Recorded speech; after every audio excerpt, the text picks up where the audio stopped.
አህያ ያዘው ማይክ ነጥቀናል አሁን እውነትም መናገር ጀምረናል በተጨባጭ ምኒልክ ገዳይ እንደሆነ የምታየው በልጆቹ ነው ማለት ነው ይሄው ልጆቹ ይምዬ ነው የሚሉት የተተደበቁት ኢትዮጵያ ባንዲራ ስር ነው የሚዘፍኑት የሚያሸረግዱት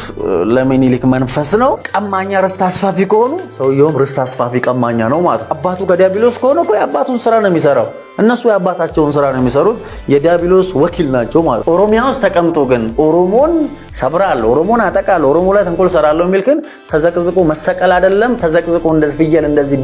ቢገዘገዝ ምንም አይመስለኝም ይሄን የሚያደርጉት ግን ኦሮሚያ ውስጥ ያሉ የጽንፈኛ የአክራሪ አማራ ወኪሎችና እነዚህ ፋኖ የተባሉ ናቸው ኦሮሚያ ውስጥም የተሰገሰጉ ጽንፈኛ አክራሪ አማራ የመንፈስ ልጅ የሚኒሊክ የመንፈስ ልጅ እነዚህን አርገ መስመር ማስያዝ የምትችለው አንድ ስትሆን ምክንያቱም ከባድ ነው ኦሮሚያ ውስጥ ኦሮምኛ ይችላሉ ኦሮምኛ ያወራሉ እንተም መስለው ነው የሚያጠቁ እንደነ ሀብታሙ አያሌው እነሱ የጌይ መንፈስም አለባቸው ስለዚህ መጨረሻ ላይ እና ሀብታሙ አያሌውን የሚከተል ሰው መጨረሻ ላይ የጌይ መንፈስ ነው ሚኒሊክ ማይብ ነው መፈረም ማንበብም አይችልም ይባላል እኮ እንደውም እነሱን ስናገርና ለዚህ ነው አሉ የተለያዩ ውሎች ላይ ሳያቅ ይፈርማል አሉ ሳያነብ ነው ይፈርም ማንበብ ስለማይችል የሚባል ነገር አለ ኦሮሞ ርቦት አይደለም ከዚህ አድዋ ድረስ ይሄዶ ይዘመተው ምን አገባው ኦሮሞ ከኦሮሚያን አስከብሮ መኖር ይችላል ይሄን የአዲስ አበባ ሰገጤም እኮ ሰጋቱራ እንዲበላ ማድረግ ይችላል በ3 ቀን ውስጥ ይሄን መንግስት ነው ትንሽ ሽቅብ ያሸናቸው እንጂ በ3 ቀን ውስጥ ኦሮሞ ይሄን የአዲስ አበባ ሰገጤ አባቱን የማያቅ የአንጋሳ እንዳለ የምንትራፊ ነው ያለው ትንሽ አፌ ስለተጠመቀ እንጂ አባቱን የማያቅ የአንድ ቀን የስተት ልጅ ሁላ ቆን ተሰበሰበው እዚህ ስለዚህ ይሄን ልኩን ማስገባት ይችላል ለኦሮሞ በጣም ኢዚ ያው እግዚአብሔር መስከረ በጣም ኢዚ ጠመንጃ ሳይተኩስ ይሄን የአዲስ አበባ ሰገጤ ልክ ማስገባት ይችላል ሳይፈልግ ወደ ክልሉ ይመለሳል ግን ኦሮሞ እንደዛ ሆደ ሰፊ ህዝብ ነው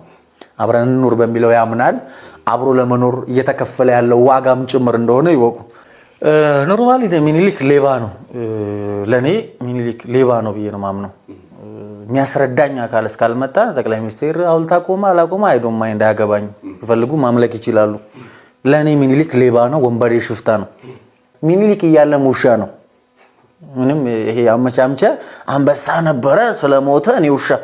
ምን ስለሆነ ነው ሲጀመር ኦሮሞ የማንም ሙሻው ነው ያቀም አስከትሎ ገባ አይደለ ገስቶ ተፈርቶ በተንኮልም ይሁን በግዳጅ ኦሮሞን ለማጥፋት ያልሰራ መሪ የለም ይሄ ምንድነው የሚያሳየው ሲባል የኦሮሞን የበላይነት ጀግንነት ልብነት ወኔ ልባምነት ነው የሚያሳየው ስለዚህ ምኒልክ ባልሰራው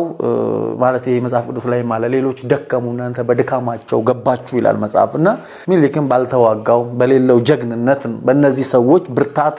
ንግስናው ላይ የቆየ ሰው ነው እንጂ አንድ ቀን የማያድር ለራሱ በሽታ ያለበት በሽተኛ ሰው ነው በጣም እጅግ እንትንና ሀብቴ አባመላው እነሱ ነበሩ በጣም ለሱ ታማኝ ሆነ ሰው ነው እንትን የሚሉትና የኦሮሞ ስፒሪቹዋል እና እግዚአብሔርን እንደሚፈራ መጣው እንደዚህ አይነት ሌባ ስር እንኳን ሰሚት አርገው ሆነስቶ ነው መስራታቸው እኔ ጧት አንድ ሀብቴ አባመላ የሚል መጽሐፍ ያነበው እኔ በጣም ነው የገረመኝ ታውቃለህ ሆነስት ሞቶ ራሱ ምኒልክን አደራ ለማስፈጸም ይታገል ነበር እና ይሄን ያለ የዋና መንፈሳዊ ህዝብ ነው እኔ በጣም ነው የገረመኝ ሞቶ እኔ በሆነ ይያለ ነበር ግንባሩን ምለው ካጠገብ እኔ እሱ ስር በሰራ ይሄን ያለ አልታገሰው እንገር ግን በቃ እንዲህ አይነት ኔቸር ነው ያለው ኦሮሞ ህዝብ ስለዚህ ያዕቆብ መንፈስ ያለበት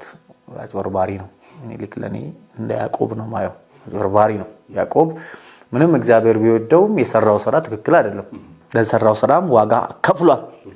አሁን አማራም በተለይ አማራ ስል ጤነኞቹን ሳይሆን የሚኒልክ አምላክ የሆኑ መዝሙር ሲዘምሩ የነበሩ ሰዎች ይችን ዘር ያጭዷታል አንድ ባንድ ያጭዷታል ከመላው የኢትዮጵያ ህዝብ ጋር በመለያየት ይሄ ደግሞ እያካፋ ነው it's a time ጊዜው ነው በነገራችን ላይ ኦሮሞ ፍሮንት አርጎ ፊት ለፊት ሆኖ ስለሚናገር ይሄ አታክ የሚያረጋቸው ዲፌንስ የሚያረግ ፊት ለፊት እየወጣ የሚናገረው እሱ ነው እንጂ ያልሰደቡት የለም እኮ ላይታን ይሰድባሉ ጉራጌን ፎርጂድ አታሚ ነው እየተባለ ስም የሚያጠፋ ሐረሪውንና ሶማሌውን ሽርጣ ምን ይያለ ያልሰደቡት የለም አፋቸውን ያልፈቱበት የለም በስድብ ማለት ነው ስለዚህ ሁሉ ውስጡ አለ አሁን ግን ጊዜው ነው ሲያቀራሩ የነበሩት አህዮች ማይክ ይዘው ነው ያን ማይክ አጫሉ መጥቶ ነጠቃቸው እውነት መናገር ጀመረች። አህዮች በቸርች ነበሩ። እንደነ ምረት አባ አይነት እንደነ ዘበን አይነት አህዮች ናቸው ማይክ ይዘው ሲሰብኩን የነበሩት። አንድ ጳጳስ አለ እኔ ስንት ልጅ ያለው ዲቃላ እሱም ትላንት ምንድነው ሚኒሊክን የማይወድ ጣሊያናዊ ነው ምናምን ሲል ኦሮሞን የማይወድስ እና ኦሮሞ ያየ ባጎረሰ የተነከሰ ህዝብ ነው። ገባ አይደል? እነዚህ የናጡት ነካሾች የመጨረሻ ባንጎራበቱ ለምፈልጋቸው ማህበረሰቦች ናቸው እንደዚህ አይነት ሰዎች እውነቱን ስናገር። ስለዚህ ማይክ ይዞ ሲያናፋ የነበረው ሲዋሽ የነበረው ከቤተ ክህነት እስከ ቤተ መንግስት ከሙሉ ወንጌል እስከ ሙሉ ወንጀል ቸርች ውስጥ ጨምሮ ውሸት ነበር ማለት። እውነት አሁን መናገር ጀመረች። የውሸት ማይኮች እየተዘጉ ነው አሁን። ያ ያንገበግባል። ባይሰድባ አይደለም ግንባርም ባይልህም በጣም እግዚአብሔር ረድቶ ጠብቆ ነው እንጂ ትዋጣለህ አንተ ራስ መንገድ ላይ። ስለዚህ እንደዚህ አይነት ውሸታሞች ነበሩ። ኢየሱስ አይከሰስ ሰማይ አይታረስ ስለሆነ ሁሉን ክብር ጠቅልሎ እሱ ነው የወሰደው። እግዚአብሔር እንኳን የወሰደ አይመስለኝም። የሱ ነው ያለ እዚህ ምድር ላይ በውሸት ማለት ነው። ስለዚህ አሁን ያ የውሸት ማይክ ተነጥቋል። ሁለተኛ እኔ